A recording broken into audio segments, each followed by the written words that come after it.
त्यांनाच विचारूया आपण. तर ताई, तुम्ही आधी तुमचं नाव सांगा. संगीता अर्जुन नवले. तर मी एक खेड्यावर गेले होते ना, खेड्यावरून येता गाडीवर असं अचानक माझ्या डोळ्याला त्रास व्हायला लागला आणि मला दिसायलाच कमी पडलं. तर डॉक्टरने सांगितलं होतं मला का इंजेक्शन घ्यावं लागेल डोळ्यात. अच्छा. 3-4 दवाखाने केले मी, पण मला काही फरक पडला नाही. पण हे अमृत ज्यूस घेतलं ना, तर त्यानंतर मला दिसायला पण भरपूर फरक, 50% फरक पडला. आणि माझ्या अशा हातावर आहे ना थोडे थोडे असे काळे डाग पण आले होते. तर त्या हातांना पण पूर्ण माझे हातावरचे डाग पण गेले. भरपूर फरक पडला. बघा मित्रांनो, एका प्रॉब्लेम साठी ताईंनी घेतलं होतं. त्यांना दिसायला जो त्रास होता, आज त्यांना जवळपास 50% फरक आहे.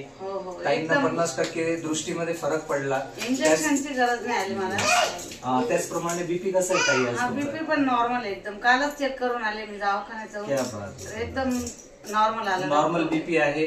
आणि जे दाग होते हातावरती जे दाग होते ते पण पूर्णपणे नाहीसे झालेले आहेत.